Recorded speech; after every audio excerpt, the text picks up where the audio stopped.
What if moving massive AI data no longer took years but just over an hour? That is not a future idea. China just made it real.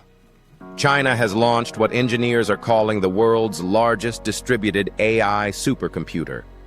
It is a centralized optical backbone connecting AI data centers across more than 1,200 miles, spanning 40 cities and over 34,000 miles of fiber optic lines.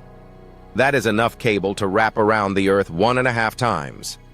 Using this system, a data transfer that would normally take about 2 years over the public internet was completed in roughly 90 minutes. The network runs non-stop, supports 128 different network types, and enables more than 4,000 AI service trials in parallel.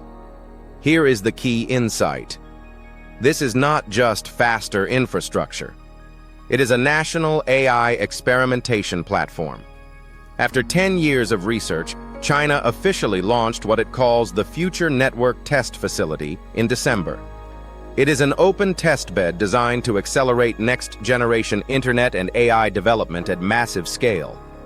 If this kind of real-world AI infrastructure matters to you, take a second to like this video, subscribe, and comment with your take on where this is headed.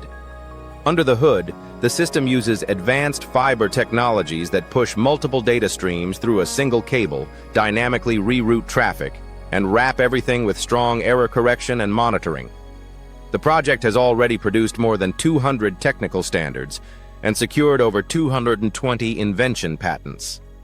The US response looks very different. Instead of one centralized build, America is investing in multiple large test beds like NSF's Fabric, the Department of Energy's ESNet, and city-scale wireless platforms. Different strategy. Same realization. AI progress is now driven by infrastructure. This is the foundation layer for the next generation of AI. Whoever controls it shapes speed, scale, and influence.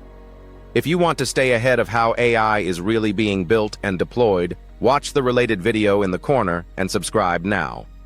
The future of AI is being wired in real time.